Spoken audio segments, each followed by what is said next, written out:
something important, you matter from day one. So it was the most inclusive environment I had ever seen in my life, despite the incredible conflict and the stress and all the other problems. It's actually not naturally inclusive. And it was actually one of the things that John used to talk about all the time. I have really the diversity and inclusion experience going back 20 years or so, building, running, evolving those kind of programs in the corporate world. And when I was asked to speak at an organization for their annual conference, I said, I can do that. But John at the time was with Gallup, and he was speaking all over the world. He's probably one of the best speakers I've ever heard. Not only super insightful, but exciting to watch as well. So I volunteered him. And then after that, we set out to find out what we were really going to speak on. And I said to John, this was a few years ago, I said to John, you always talk about how inclusive submarines are. There has to be a system on submarines to be that inclusive. And he said, it was organic. And I said, well, it can't be. I mean, my corporate background said, if you take that inclusiveness and you have that same experience from submarine to submarine, there's a system. So we unpacked the system. Lo and behold, there was a system. We ended up filing a patent on it. So we actually have a patent on this completely unique system of inclusion. And we spoke on it at this meeting, and it was unbelievable, the reception at this meeting. I mean, people were coming up to us and asking us for more information about how we were training on it, how we were teaching others how to do it. The city manager had tears in his eyes because he imagined a more inclusive community for his community, and it was unbelievable. I got out to the car with John, and I said, John, we have to do something about this. And I'd always been frustrated that in the corporate world, there were such limitations to what we could actually do about the inclusion issues. So I started to write the book. A little bit later, I quit my corporate job, and we finished the book, we launched it, and then we launched this company. And we've been doing it for about 4 years now. And we have touched communities, police departments, businesses, you name it. We put this system in place in those organizations, and we're watching a complete transformation over and over again. One of my frustrations about diversity and inclusion, the way the industry has been run so far, is that it doesn't really result in a mindset change. So therefore, you don't have that change. People are more aware, but we know human beings don't just change because of awareness. They change because you give them tools to change. So that's really what we've been doing. And it is the most rewarding, exciting thing that I've ever done. And we have a small little goal. We want to change the world. Yes. And it might be a neighborhood at a time. It might be a police department or a business at a time. But that's what we want to do. And we're completely committed to that. So it's so gratifying. And I saw Lynn shaking your head, but just from what I've studied my whole life to my practical experience, and then of course, when you're at Gallup, that's the mecca for human behavior, right? I mean, when you're one of their 36 global consultants, it doesn't get any better than that if you're a human behavioral person. And I actually became I was the top global client-rated consultant in the world at Gallup. And this person hired me away, because I saw what she was doing was a breakthrough in a place where we've said forever it's the right thing to do, but you don't fix things by just doing an inclusion course. You have to fix culture, and to fix culture, you have to get to mindset, and then behavior follows. I mean, this is all the science behind it, but it's got to be in an interactive, fun way, i.e. submarines that people are naturally fascinated by. And then when you can make that link, people open up a little bit and they imagine the possibilities. I'll tell you, Lynn and Rajiv, one of the things we almost always use with new clients is I show them a simple slide. I'll sum it up for you. That slide shows that your average submariner is 22 years old. 80% of them only have a high school diploma. They're supervised by 90% of the crew's under 35. The average years of service experience on submarines is less than 6 years, yet they're operating the most sophisticated vessel ever created in the universe in the worst environment to operate a nuclear reactor, because the reactors are not meant to be pressure changes, temperature changes, flow changes, angle changes. And yet these high schoolers In 60 plus years of the nuclear submarine world, there has not been a single accident. Now, these are people most organizations wouldn't trust to do a storeroom inventory. How is this possible? Because we have the mindset that people are capable of so much more. And if you train and you trust, and our definition of inclusion is first you have to be interdependent, then you can be collaborative. This whole myth that we have a collaborative culture here, we're very collaborative people. Well, we all know when we're under stress, 24/7 on a submarine, human beings are not naturally collaborative. If Rajiv needs to get something done, hey, who can I count on more than me? By human nature, it is our nature to pull in and not be collaborative, unless I know Rajiv has an expertise I don't possess. Unless I know Lynn is brilliant at something that I'm just okay at. Now, I have to partner. I have to be interdependent with you. This drives meaningful inclusion, and it's a different mindset because I can be better at what I'm good at, and I can partner with Lynn, Rajiv, and what their expertise is. So we all, right, an incoming tide raises all ships. We all get to do more of what we're good at. Now, we have to be competent in everything. Nobody gets a pass, but that's the big flick. And I get kind of excited, so I'll stop talking. So quite honestly, we run our own organization that way too. Our team goes through our program. So I'm going to turn it over to Jeff and just let Jeff talk a little bit about what it's like internally and the experience in the organization as an employee. And thank you, Deb and John. And just to share my experience, I've been with the company for quite some time now, over a year and a half.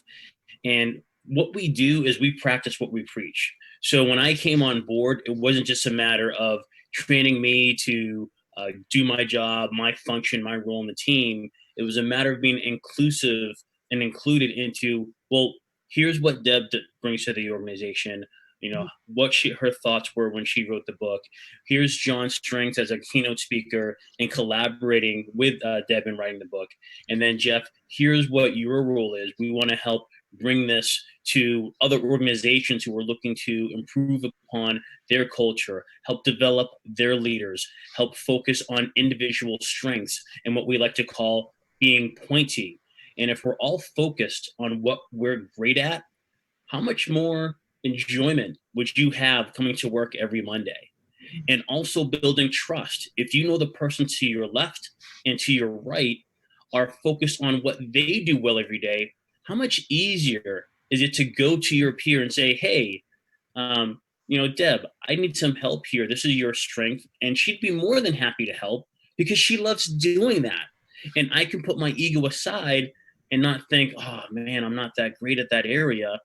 Who do I ask? Or, I don't want to ask my director for assistance. So now we're working in an independent, collaborative way where I can focus on what I do well, but I can collaborate with what other people do well. So I share that quick story in the sense that that's my experience, and that's what we're going to be projecting and sharing, with the opportunities that we have with the clients that we have to partner with. So it starts with practicing what you preach and doing it consistently all the time, which we do. We were just on another training session with a group of incredible professionals, and I had the opportunity to partner with them in getting them ramped up and presenting. And to Deb's point, challenging John that it happens organically. No, it doesn't happen organically. It takes effort. It takes discretionary effort that you want to improve your own skill set. And by doing so, you get the opportunity to partner with other people that are wanting to improve their own skill set. And these pointiness, these skill sets start to overlap. So it's a great experience, both from an end user and also from a leader. It helps everyone in the organization to identify and focus their talent, have more time spent in their areas of strength, and ultimately that improves the business. And we're not just hiring people to fill a job description, or we're not stifling someone from a potential promotional opportunity because of the role they're currently in. So we're changing careers, we're changing lives, we're changing the culture of entire organizations. Thank you, Jeff. That was great. Thank you. So Lynn, would you like to tell us a little bit about what you're looking for? I know Rajesh kind of said a little bit today or the other day, but not a lot. So it'd be great if you could fill that in. Well, I have to echo that everything that you said, because I mean, one of the things is that Rajiv and I collaborate because, just as you say, we know what each other's skills are, and as a team of two, we're actually stronger, and that's one of the things that I want to foster. And John, you said about mindset. I totally agree with you about mindset. I've just been doing some work on mindset as well. So I'm about changing the world too. My big vision is about being the voice of people who can't speak for themselves. So animals, people of abuse, children, Yeah. that thing. So it's about that, but it's how we change culture, but change it and not pay lip service to it, but change it so, oh, a baby in the mix. Sorry, I have a little one in the background. I'm so sorry for that. Or is it, that's life at the moment. That's the thing, isn't it? That's life. But it really is about changing the way we think and the way we interact as people. We actually recently did a seminar as another collaboration about empathy in the workplace, and it being about cultural intelligence, emotional intelligence, and workplace intelligence. So I'm totally on board with you. And you know, that's where Rajiv and I are coming in to do this meeting, and to sort of, we've got a bigger vision, a bigger picture together about how we want to help other people change and for the better.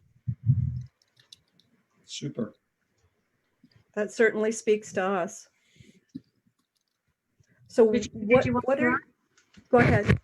Sorry, did you want to add anything? I saw you put something in the chat. What I put in the chat was basically a link for all of you to check out our, we're a member of Dynamite networking group. It's a networking group that brings super connectors and givers together. And it's, you know, basically for anyone that's interested in high quality networking. So in fact, that's like another area.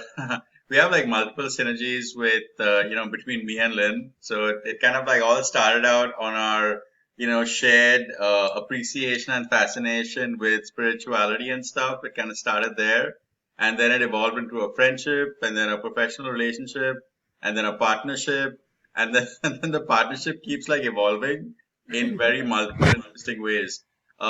In fact, I think this might be a great opportunity, Lynn, if you can maybe share with them about, you know, Connect A, and maybe a little bit about, you know, like in brief, the overview of Connect A and how it evolved into what it is today. I think that might give them a little bit of insight as to, you know, like where you're coming from and also what we're looking to do. Yeah, that'd be great. Sure. So Connect A Strategic Solutions Group, we actually provide services to the life sciences, you see above my head. And we provide strategic services to help companies launch their products. Sorry, my fans, my papers scattered. But the thing I believe in is it's not just about going in and dumping strategy, like some consultants will go in and just put a strategy in place and then say, there you go, off you go. But I actually believe that it's about the team, pulling the team together, and it's about that mindset and everything to do with that team and pulling the right people together, including cultural fit, and then developing the strategy and then executing to that strategy. So that's what we do as a company. And I've been in business 9 years now. And the company's evolved because that's the need we've seen evolve more. And we particularly work with medical directors in medium-sized pharma or devices companies, because they don't know. I think to your point, Jeff, about putting ego aside, medical directors have a huge ego because they're really smart people. Doesn't mean saying anybody else is not smart, but what they do is if they go into a company, they've come from industry, they've come from being in practice, and they come into the industry, and then they suddenly somebody says, great, now go and launch this product. They're like, what do I do? But they won't ask. And so they kind of fumble along, whereas we go in and we help them, and we take them by the hand, help them pull that team together, help them develop the strategy, and then help them implement that strategy. Okay. Because it is still about knowing what your strengths and weaknesses are and building the right team to help you go through this pathway. Because these launches can be billions and billions of dollars, but more importantly, they need to get to the patients that need them. So, for example, we're working on a product where one patient, every morning he gets up, his skin sloughs off completely. It's like his whole body just sloughs, and so he can't work properly. But we're working on a dermatology product that can stop that, and so he can have a normal life.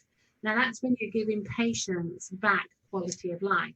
So that's where it's really, really important to get this launch right, so that patients can have access to the product. So, you know, Rajiv and I have, as he said, have kind of grown as a friendship and then a partnership. And what we really want to do is we want to help other companies come together and share their experiences and collaborate, but we want to be able to provide them with extra support through this masterclass, because there's so much out there that so much experience and that we can bring to them. You know, I think somebody once said, if you don't have scars, you've never actually owned a company properly. I was doing True this. enough. I was going up and then I went down and now we're starting to go back up again. That bit in the middle was a real learning curve for me. And so you need to bring that to other people and be able to support them through that. And so we've got this kind of shared vision of providing this valuable service to companies from small to large, but it's about changing the world one company at a time. And you know, making these things important. I was just actually rehearsing a speech, and it was about culture, and it was about the fact that 85% of CEOs and CFOs believe culture is important, but employees see them paying lip service to it. They don't see them actually changing culture, and so it's like, how can we affect not just cultural change, but all of these other things to make people, to bring about a happier workplace. We've seen a decline since 1957 over the number of years as to workplaces just can be miserable. You know, when 1957 and that, you would have a workplace, a job for life. The average tenure of an employee average, but that was 12.3 years. But now it's down to 4 point something years. People are constantly looking for another job because the companies are just not offering what they need to, and it's not a nice place to work, or they're constantly beating their competition off or whatever. Well, I think it's what's so different from the 1950s today is also that connection. Companies aren't connected to their employees. They don't have a relationship. There isn't sort of a mutual you know, a desire for mutual satisfaction. And I think that really, you know, disconnects people from their organizations and from being there for a long term. And it's probably both ways. Yeah. I mean, when companies are small like ourselves, our employees are our family. Yes. But as companies start to grow bigger, systems and processes come in place. And you said, John, that even in a submarine, you were still a family. And I think that's what everybody appreciated. You were all interdependent on one another, like a family are.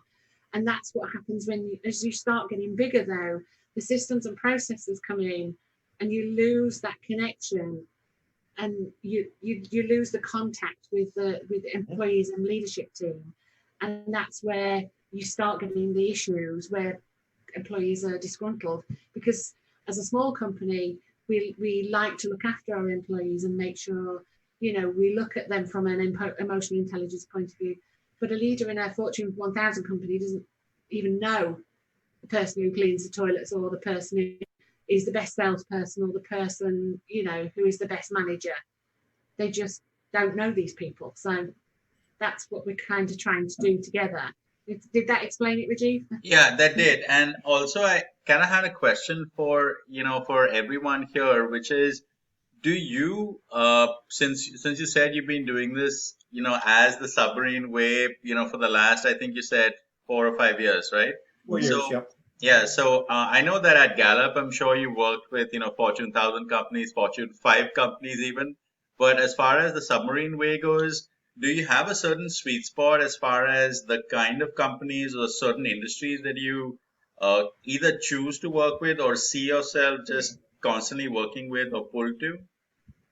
We do, and our sweet spot is probably mid-market. So it's anywhere from 100 to 1,000 employees.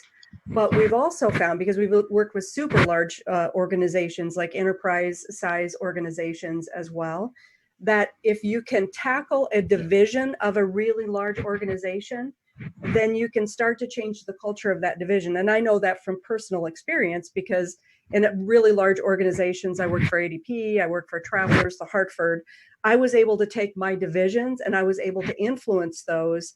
And then you have the other division leaders looking at that organization saying, what are they doing that's different? And you begin to ignite that new culture across the organization. And that's how we approach it with super large organizations. But to your question, really the sweet spot is really sort of mid-market, 100 to 1,000 employees, probably with the really sweet spot being about 500 employees. Okay, and I think that's as far as like company size goes, but can you say as far as like industry, does it skew in any way? Like, is it professional services? Is it technology? Is it financial services? Is it retail? I mean, Yeah, it's beginning to shift, Rajiv. In fact, we're starting a project with a very high-end pharmaceutical research and development company in the Northeast that kicks off in 2 weeks. That has been our fastest growing sector, is high tech, medical manufacturing, and R&D. And I think it's to Lynn's point. There was a previous iteration of the company before Gallup came knocking. And that was a lot of healthcare work. In fact, I'm one of the few crazy people in the world that actually coaches disruptive physicians. You know, deal with the ego of a neurosurgeon. That's a lot of fun. But he did it well. But I did it. Yeah, they're like, really? You actually would do that? But anyway, I digress. But what's growing fastest is the only segment for us since COVID has come on is our university work has dropped to nothing.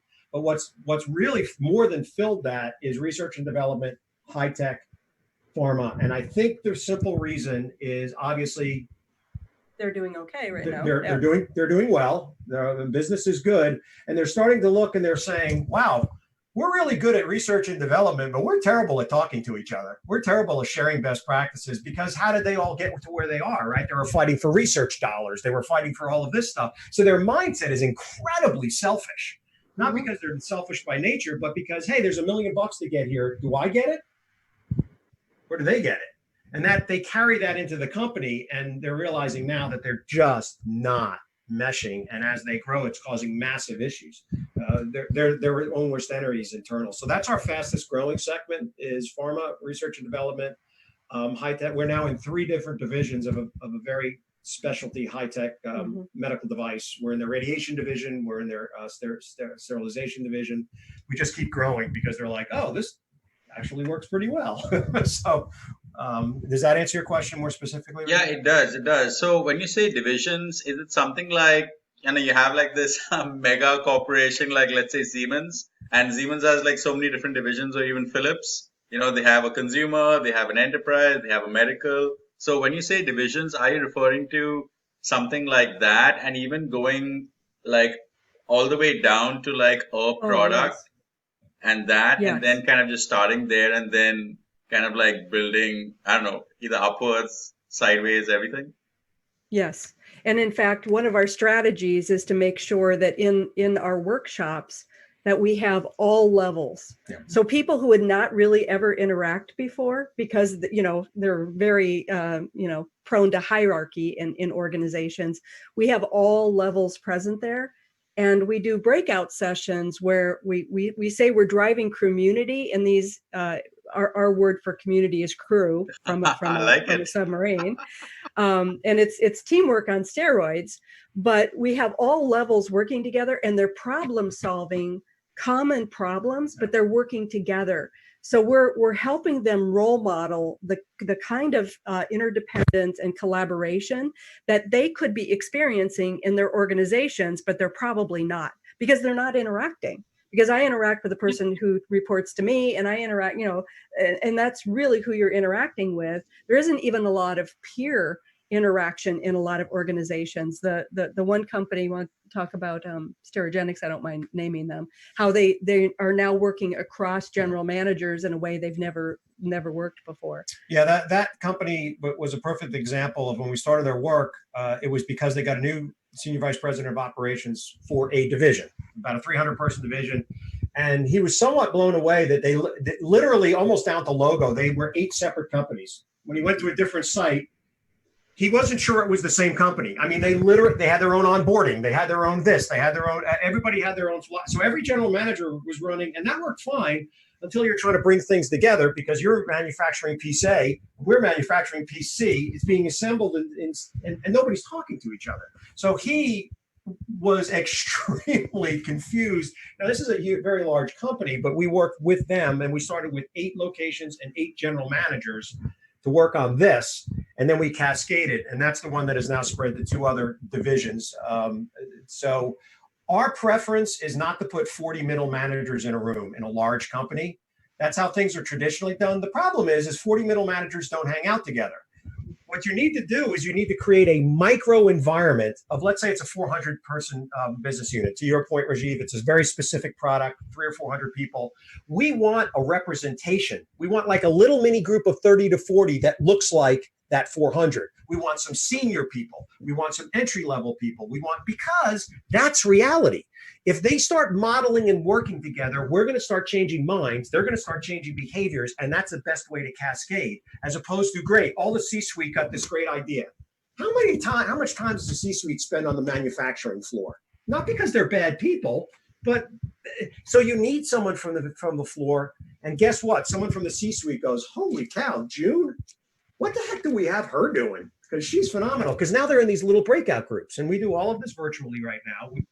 Our work has always been largely virtual, but now, of course, it's 99.9% virtual. So, but it's just as interactive. We still have all our breakouts. We still have our group discussions. We have a ton of pre-reading. We have a ton of reinforcement because, as you know, the best training in the world, 2 days, in 30 days, 90% of what you learn is forgotten if it's not reinforced. Called learning decay. It's called learning decay. Well, we don't let learning decay happen because you have to follow up. And your small group might be 2 entry-level people with someone from the C-suite, and you have to talk about your reading assignment. And you have to talk about the 2 or 3 things you agreed to do differently from the last session. So we force them initially to model that behavior, and all of a sudden mindsets start shifting because you start looking at valuing people differently, because on a daily basis, you're not exposed to that. So we break all of those norms. But back to your original question, yes, we like smaller. And then when we see success there, inevitably companies go, how do we do that? And that's how we grow in companies. But you can't eat a 50,000 person company with an online workshop on Friday afternoon. That's a check in the block, but it changes absolutely nothing. So we like small and grow. Almost a beta test, if you will. Right. And watch the cultures change as we move through organizations. And then it catches fire and people can't get enough of it. They're like, that crazy submarine stuff, that's kind of interesting. I didn't really get it, right? I mean, it's just, so. Yeah, so that answers your question. Yeah, that actually did give a lot of clarity and depth to what I was asking. In fact, I'll just go like one step further. So as far as like the construct that we're thinking of is we have this kind of immersive, like I said, masterclass / bootcamp that's spread over 2, maybe 3 days. It's like really intensive. Maybe it's like 9-hour or 10-hour days across 3 days. So in that construct does what you do, like if let's say, of course, and this, warrants further discussion, of course, but if let's say you came in to do a class on, let's say diversity and inclusion, or even mindset, because we have like multiple, like sort of pillars. So if let's say you came in to do that, so does your approach typically, like you kind of alluded to briefly, is it kind of just the workshop, but does it also include the workshop and some breakout rooms and some role play? And is that kind of all part of kind of like act 1, if you will? Yes, it would be typically, it involves our books. Both of our books completely support and introduce a lot of our content.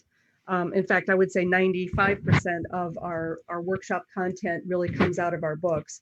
So they might read an assignment first before they go to the workshop. And that's part of that reinforcement John talked about too. So they read the assignment, they go to the workshop. The workshop is very complimentary, only it is more experiential because in those breakout groups, I'm actually doing what is discussed there. I'm communicating, I'm problem solving, I'm meeting my peers, and I'm really getting to know them, and I'm beginning to build trust with them. And the workshops are designed to build our community within organizations. And then after that, typically we have a Vimeo channel. The Vimeo channel has some 1-2 minute snippets of videos that also support the content. And then there's a post reading assignment as well. So part of that is to say, just immersing yourself in a boot camp and there's nothing else to support it is probably not going to change much. I'll walk away going, wow, that's a really cool submarine workshop, but that's not what we're about. We really want to change people's hearts and change people's minds. So the reading, the book that you always have with you, that you refer to all the time, is really important to that because I'm reading it before and after. And then the Vimeo channel also supports a lot of the cultural change that we're trying to drive. So I would say in our world, the reinforcement is as important as the actual workshop. And the value to the people going is this is not a 2 or 3 day event. This is a 2 or 3 month. That's probably a bit much, but this is a much longer event where you're going to, because I loved, Rajiv, when we both talked and I heard the word, I heard boot camp. I went, well, been there, but actually the real name for that is basic training. And I love that approach because nobody leaves basic training and you're good to go. You have to reinforce and reinforce, even though that's pretty darn intensive, 20 hours a day in my case for 10 weeks. But there still was reinforcement. Literally the day after I left basic training, I was getting reinforced what I learned in basic training, where our approach is exactly the same. We don't want you to just have a wonderful weekend or a wonderful 3-day conference. We want you to fundamentally start working on mindset change. And that's, to Deb's point, that pre-read. That's the post-read. That's the, hey, if these people are coming from 12, 15, 20 different companies, stay in touch. Talk about the reading. Talk about the 2 or 3 workshops that you went to that were on the same topic. And then they start building relationships. They need you more. They remember you more because they're getting reminded of.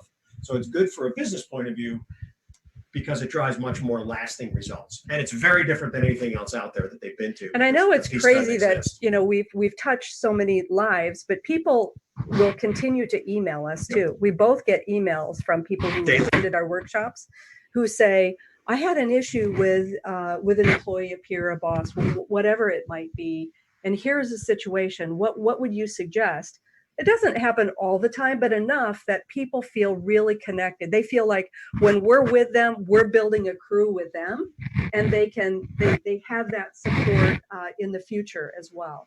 And that's a lot of fun when you see someone who's growing in their role and they're positioning themselves for a promotion, or they're doing that kind of problem solving that we teach them in a really practical way. Because what we do is really practical.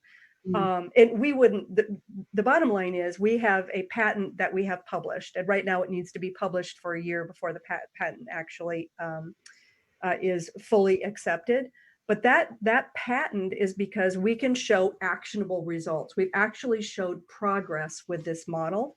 And we're seeing it, as well as the fact that we had to prove it to the patent office, we're actually seeing it all over the place. To your specific point, Lynn, and you talked about the 1950s, part of our patent application was foundationally, and again, my Gallup background is 1999, first break all the rules came out. And the buzzword for every company in the world was engagement, right? Which is, to Jeff's point, it's discretionary effort. Okay. So hundreds of millions, if not billions of dollars later, fast forward now, 20 something years. Back then, when the seminal study came out, people were horrified that only 31% of their employees were actively engaged at work. So all of this money, all of this time, all of this research, fast forward 21 years, the number hasn't changed. No. And the number hasn't changed is you don't change engagement by doing engagement training. Discretionary, it's the same thing as doing diversity and inclusion training. That doesn't change how you're seen in an inclusive environment of diversity. You have to change this. Mhm. And if you change the mindset, to Jeff's point earlier, when Jeff talked about, hey, you go from here, which is, hey, I show up, I do my job because I don't want to get fired, even though I'm looking for another job, to Lynn's point. If you get 80% of your people doing this, giving you discretionary effort, that changes everything. But you don't get that by doing a discretionary effort workshop. So it's a much bolder, rounder approach. So So how are you kind of seeing us fit into this? We've given you a lot of information. right. here. I In know we have. fact, so But it excites us. So yeah. So in fact, Deb and John. So you're actually preempting my question, which is like when we initially were thinking of this, like one way that we were thinking initially was we were thinking of segmenting like different cohorts and different, let's say, classes. Why, like one class would be targeted just to the C-suite, another would be targeting just middle management, and by middle management I mean like VP, senior VPs, directors, and then another would be just like the layer below that. That was our initial thinking, and then another thought that happened after that was we're thinking about maybe segmenting companies based on size or revenue. So, for example, we were thinking of startups, which are, let's say, I don't know, up to 5 to 10 million in revenue. And then another was a level above that, which, I mean, according to the IRS, small business is any company that earns less than 30 million in revenue annually. So the next level above that would be, like 10 to 30 million. And then after that becomes like, larger companies, which could also extend to, Fortune 1000 and up. So we were like thinking about it like that as well, just from a segmentation standpoint. But then beyond that, we were also thinking that as to your point, as to how we're actually going to do this, we're thinking much like what you were saying, which is we do this bootcamp, this masterclass, but this masterclass becomes just like a stepping stone to a much further engagement where the company will want to engage with us, since we're creating like consortium, a power consortium, where it's going to be like a few experts, hand-selected experts that are going to come together, almost like creating like a mini McKinsey, if you will, and then the company, because of the value that they saw, and to your point, it's not going to be solved in that masterclass over the weekend. The weekend is essentially going to alert them to the fact that they need to think about this seriously. All these things that we're talking about, and then what happens afterwards is that all these companies say, you know what, I think you guys need to come in and help us implement this, and then that becomes like the actual, let's say where this becomes super lucrative for everyone, because that's when we really, it kind of turns the needle on many levels. It turns the needle on impact, on effectiveness, and well, monetization as well. So that's kind of like broadly sort of how we're seeing it as of now. I mean, like I said, nothing's in stone. We're in fairly early stages, but like one of the questions to you was like, within what we're thinking, do you think it helps if we just kind of like stick to C-suite, or do you think it'll be more effective as like a blended group of C-suite and directors and maybe managers? Like, what's your thought? well, these are individuals from many different organizations, right? Correct. So the kind of the value of having multi levels from one organization is that they don't typically interact. It's a lot less critical, and maybe not even preferable if you have people from a multitude of different organizations. They might get more out of interaction with their peer group in that kind of a setting than what they would. So I think there's a different kind of way of thinking of that in the kind of setting that you're talking about. Yeah, my initial thought, Rajiv and Lynn, would be this. we have a methodology, system, and process. Our process is called CORE, right? You have to have commitment, on-target training, reinforcement, then you can get exceptional results. I would look at this masterclass as bringing people that have commitment, but commitment are senior people. So I would focus on senior, if you're a decision maker that actually has the authority to bring in Connect Day in conjunction with the submarine way, we want you in the room. That does not mean once we're in their specific company, that person who literally sweeps the floor is not as important as that person. But for this, if I understand your concept right, you want check writers, people that can sign the front of a check. So I would focus on that. I also think it's quite smart to tier it because the challenges from a C-suite, and you know all this, I'm just affirming it. The challenges for a startup are very different than the challenges for Microsoft. So for them to be in the same room, it's actually not the same people, even though they all might have the same title. Yeah, so the striation would be company size. I wouldn't worry about industry because we work in high schools and we work in the most high-tech pharma. So I think industry is a false narrative, but size certainly is not. But I would stay with people that can actually sign fronts of check. That's the idea, is to introduce these concepts as an overarching, so that in 3 different pillars to start the conversation and bring them together as kind of a mastermind group that they can interact with their peers, but then to develop that to taking it further. So it's a bit like a taster. This is what you can have access to, and then we can run programs from there. So, almost like a smorgasbord, you decide which bits you want, and we can then build a program that goes with that. And I think in this case, your diversity is actually not that we're not all CEOs. Your diversity is hopefully you have gender differences, you have ethnicity differences, and you're showing them that people of all kinds can contribute to whatever the problem is, whatever the issue is. There's talent all over the place. And I think that becomes your goal, is to give them the exposure that there isn't just one type of a person, a white male, honestly, who can deliver the things that need to be delivered in organizations. So I think diversity of that group is really important to open people's minds and hearts, because that's what's near and dear to us, is getting people to think differently about their problems and how to solve them. Look what COVID's done to expose, everybody talks about stovepipes in an organization. We have stovepipes in the entire world. I mean, think about the mind-boggling thing that, like, in 2 months, we can't find swabs anywhere in the world. Imagine being in a master class where you have some great product here, but there's an ingredient, and you're sitting next to someone who has a company that's got plenty of ingredient, but has no idea how to get it to what you just solved a massive issue. Sitting in a room, virtual room is fine. It doesn't matter. I mean, you just now met somebody. So those connections cannot be underestimated. So diversity, to Deb's point, of industry, of background. I mean, it's not up to us to decide that a university president can't bring value with a Fortune 500. In fact, I'm sure he or she can. But they don't ever hang out together. They don't ever exchange ideas. They're never in a small group. But all of a sudden they say, you know what? Wow, the research you're doing at your university and what I'm doing on my team, and that stuff starts recreating that magic. Then they have to have more. Right. Yeah. And that's the good thing about the COVID thing, is it's fostered innovation. Yes. Fostered communication and innovation. And so we're just building on that to bring people together.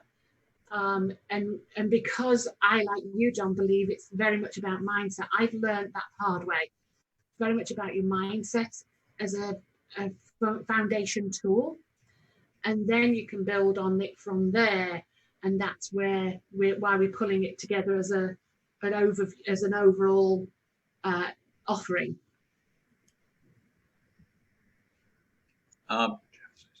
So I think that's kind of like how we're thinking about it. So I think next steps are, well, I guess I think each of us has to kind of digest what the other has shared, because I think you've been exceptionally generous with sharing details about how you work and the kind of the sweet spot. So I mean, it's amazing, it's awesome. It gives us a lot of visibility and texture with exactly what you do.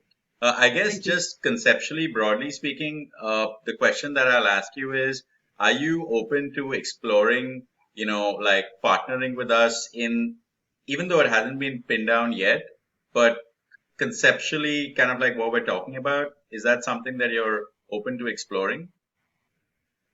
I think so. Obviously, we need to learn a lot more details about what that looks like, but yes, I think we are. Okay, great. Yeah. So I think next steps basically are that, Lynn and I need to kind of unpack this meeting because, you've shared like a lot. You've given us a lot of things to think about and chew on. So I think next steps are we kind of like need to sort of have a debrief to see like what we're thinking of because you've given us a lot more ideas as well. And I think then the next steps might be another meeting to kind of like once we have like a firmer, clearer view on how this all might kind of come together. I think then we'd want to have another meeting with you to kind of share that with you, to kind of get your reaction to it, and kind of like maybe co-create, because the idea is, I think we're after the same thing where we want to make a tangible impact on the world. I love your goal, a small little goal. Change the world. Somebody has to do it. Why not us? I love it. I love it. I love it. Yeah. We need people who do want to change the world in a good way. Yes. We need if everyone would just do a little bit, we could make it happen, right? Exactly. So to give you just a little bit more background for you to think about, we have 4 workshops we call Core Compass 1 and 4 workshops we call Core Compass 2. And our change is driven from those workshops, along with the reinforcement, along with our books. That is the whole entire thing is a program, and that program is what drives the change. We're probably not flexible to develop a lot of whole new content because this is what the patent is based on. It's based on the number of touch points. It's based on how we're approaching it. So that kind of is the program, and getting some background on that and understanding it will help you understand whether or not we're a fit for what you're looking for. And the information is out on our website about, I think there's detail about Core Compass 1. I don't think there's as much detail about Core Compass 2. Yeah, there's an overview in our training section. If you go to our section. training page, it will give you more detail about it. Now, with Strengths the Submarine Way is our introductory workshop, and that workshop focuses on how you appreciate the strengths of people. It's not diversity and inclusion in the traditional sense. It is more, these are how you view people, how you value their contribution, and this is how you see people in their role. And it's a kind of like I said, a very different way of looking at it, but it is the theme throughout all of our programs, is this idea that people bring talents and strengths that are unique to the table. Yeah. So that's probably needed for you to kind of understand that, these are our pillars that we really rely on, and they have been, proven successful for us. Yeah, the number one mindset change is, I'll go back to those kids on a submarine, because this is really much more important than strengths or Gallup or anything else. How do you get 19-year-olds to do what they do on a submarine? It's not military orders. It's not all that stuff that people get from the movies. It's all garbage. It's because they're valued. They know they're important. Everyone is counting on them to do their part. It is that mindset of individual contribution to a greater goal, and that runs through everything we do. When people, if the expression, if everybody, if you're a hammer, everybody's a nail. Well, in most organizations, it's what's wrong with you? What do you get better at? What do you have to get better at, Lynn? Hey, Jeff, what's your problem? It's fundamentally the wrong thing to do. If you change your mindset to what are the possibilities of Lynn's contribution, without, you still have to meet the bar in other areas. You have fundamentally changed mindset, and now people start looking at each other totally differently. Now we're not looking at what the 3 things Jeff does okay. We're looking at the one thing Jeff is exceptional at. When people get that seed in a little tidbit, half hour here and 3 or 4 different segments, they got to have more, because it fundamentally blows their mind. And because very few people think that way, but when you change to that, game change. So, but yeah. And Jeff, do you have anything that you think we have missed here that's an important piece? Thank you, Deb. No, I think we are covering all the bases and trying to identify where there's synergy. We do have our platform with our core Compass courses, and also trying to better understand how we can facilitate what we bring to the table to the audience that Lynn and Rajiv would like us to present to, possibly. So, and how we can massage that and play in the middle area there. But one thing I would share with what everyone has talked about today, and John just mentioned a moment ago, is that mindset.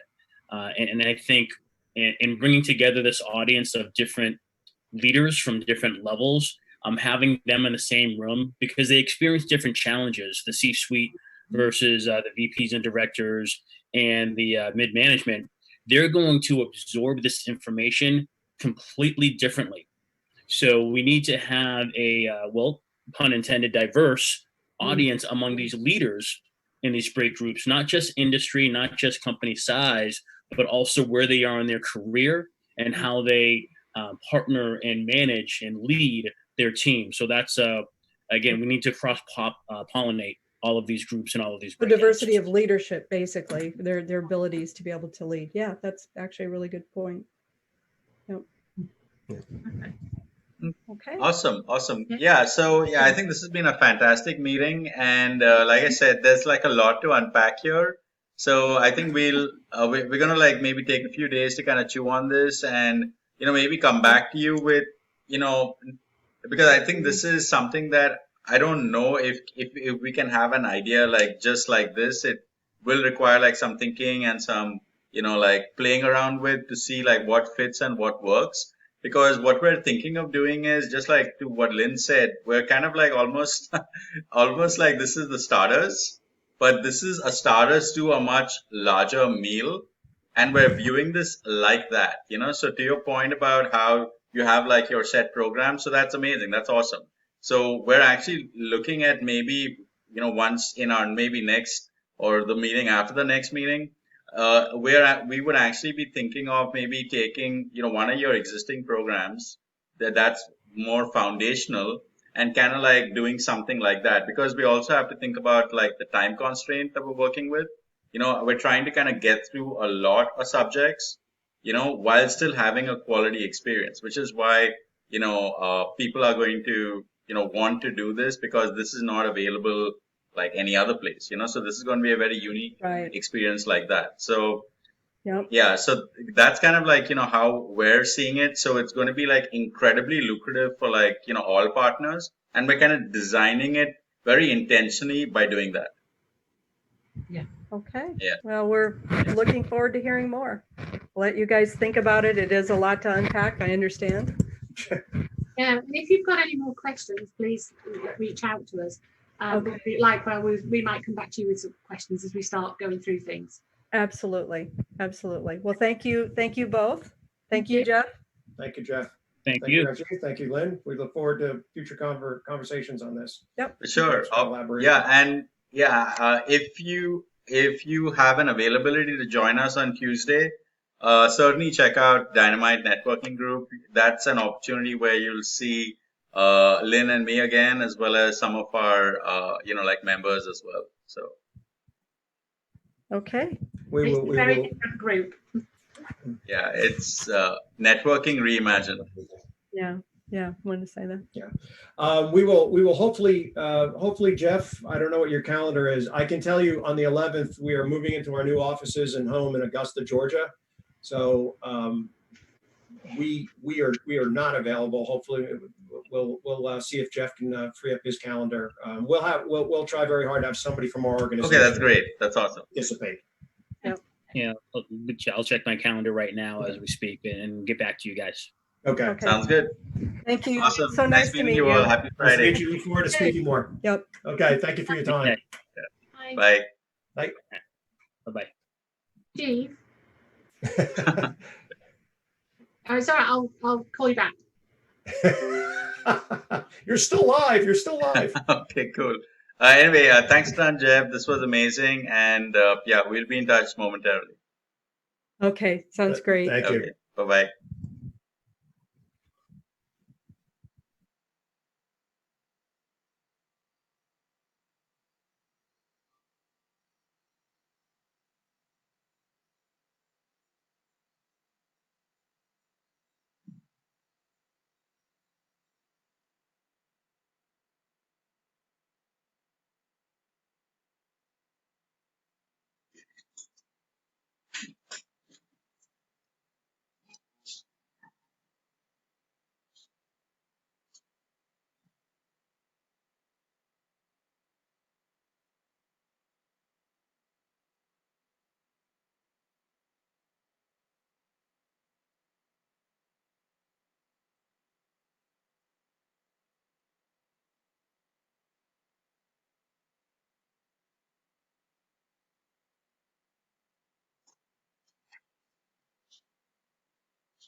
Yeah, hi Lynn.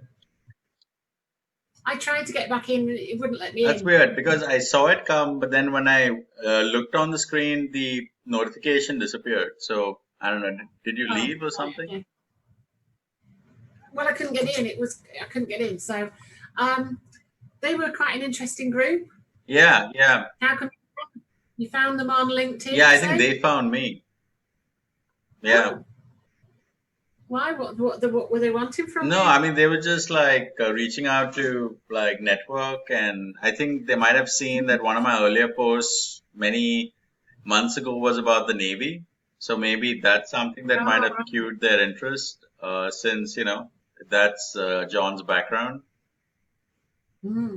very interesting.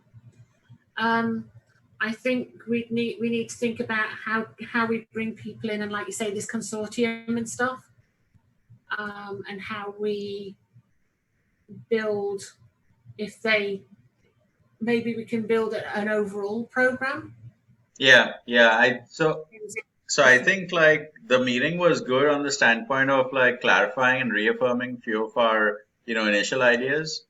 So for example, the thought of like targeting the C-suite, I think that, makes a ton of sense. They thought that that was a great idea as well. Also targeting companies of a certain size, I think that makes sense as well, because that's what we were thinking. And then they gave like a very interesting idea, which it just didn't dawn, I think, at least not in our initial conversation, which is about targeting certain divisions of companies as a way to kind of like get in. And I think that's like a really clever way of kind of getting into like a much larger, organization. And, maybe, as we're targeting people, maybe we can like adopt that approach, where maybe the initial people we're targeting are like people who are members of either a certain division of a larger company, of many larger companies. So it's almost like we have like representative population of multiple mega companies, and that then creates, further opportunities on many different ways. So that could be one approach, or the other approach could be targeting a mega corporation and just focusing on like the different divisions to see if we can get the leaders, like the C-suite from those divisions. That could be like another approach as well, just to see, like what makes either what is easier to do, or what just conceptually makes more sense. So we could like think about that. Yeah, I think I mean, we need to start putting partners in place, like in terms of who we might use partners. I was at first I was kind of a bit perturbed that they were sort of getting into pharma and stuff, but I know why, because pharma are big on diversity inclusion, and if that's how they've sold it, with what's happened with the whole, what's happening with the Black Lives Matter thing and that, they'll be lapping it up, which is good for them. So we need to make sure we package this in such a way that it's very attractive to companies, that it's not just seen as another boot camp or something. Do you know what I mean? Right. So, like technically, if you think about it, we could even, approach this even from an industry standpoint. If we decided to, let's say, focus on pharma to begin with, and pharma is a very large industry, so we could easily find, like 8 or 10 people as CEOs from, companies within pharma of a certain size that we think are relevant for an experience like this. And, just to start, we could start there, especially, for you, because that's an industry of high familiarity for you. So, I mean, if you wanted to, just as a thought, think of that, and maybe we could pilot with pharma, since pharma is, high familiarity. And then once it works well with pharma, we can then target we can continue to work with pharma as we explore this more, because each masterclass is going to create its own set of, opportunity, So the opportunity feeling will happen when it happens, and that's fine. But we can then also focus on like the next masterclass, and again, depending on, because I believe that water finds its own level. So we could, if pharma is the one that just takes to this like ducks to water, then let's stick with that for as long until fatigue sets in. And if and when fatigue sets in, we can then think about targeting another industry, like maybe financial services or technology or whatever. Well, yeah, I mean, you could do even like shipping or something like that Jim's in. Logistics, yeah. Yeah, the logistics side of it. So, we could look at that. Okay. Do you want to chat on either tomorrow? Let this all sink in, and I'll look around their website as well. I mean, they sound like they've got a solid process. They've got solid ideas on how it wants to run. They did mention like the first workshop would be looking at strengths of other people in their role, which is they could just do that in the workshop. And let's sort of regroup either Saturday or Sunday. What's good? Yeah, Saturday is typically not good for me, and also Saturday. Saturday is our, like the H4 summit. Mm-hmm. Oh, of course, yeah. So you're preparing that. I'm almost finished with the recording, but there's some interesting things that they said that I want to kind of bring into it. I was down the same route as them, but there's some other things I want to sort of put into it. So what about? I mean, do you want to have Sunday off and do it on Monday? I mean, I could totally do it on Sunday. So Sunday I could do, I don't know, like 11 to 1. Would that work? Or would you like it later in the day? No, that would be fine, 11 to 1. Sure, let's do 11 to 1 on Sunday. Okay, cool. Okay. Yeah, I'll send out the calendar invite. Perfect. Okay. Cool. I could really have done without the alarms going off this morning, but... But you said some house alarm went off. Like, what was that? Our house alarm. The house is linked to everything's alarmed. The doors and the windows and stuff. And of course, when you have no power, everything goes down and that doesn't work. And I don't know whether it's supercharged something, but the alarm went off twice. So it sounded as though somebody was breaking in. And then we get a call from the police, and then, you can't go back to sleep because you're worried about somebody breaking in, and then it happened again. And so, oh, wow. Yeah, it went off twice. So not good. Right. I'm going to finish this off and then finish that recording off. When does your summit start? It's 8 p.m. Yeah. So like kind of like doors open at like 7:30. Yeah. Okay. Yeah. So were you able to share the link with like your network, and did 25 people say that they were going to come? I don't know. They haven't responded. I've just sent them the link. They haven't responded and said, "Yeah, this is way to go" or whatever. But I'll keep pushing. Okay. I'll contact them. Why? Have you not got much uptake? I mean, I need to like double check that, but it's also like a requirement that the speakers that come on like bring 25 guests. Oh, right. Okay. If you want to put somebody else in this week, then go ahead. But I mean, I don't know that I can bring 25 guests just at the moment because I didn't realize that. Gotcha. Well, I mean, I thought that 25 wouldn't be a challenge for you, especially since it's a virtual meeting and, you have like, a huge network. Yeah. Well, hopefully not, but I don't know. Have you got somebody else who you want to put in place? It's nothing like that, but it's more about like, if you think that like from that 25, do you think it would be 10, 15 that show up, or do you think it would be just 1 or 2? I don't know. I haven't had any response yet, I'm afraid. Gotcha. I didn't realize that, that was a requirement. And I've sent stuff out, but I haven't kind of excessively followed up. I'll follow up and see what I can get. Okay. Is it on LinkedIn as well? Have you put it on LinkedIn? Not yet, but I will. Okay. All right.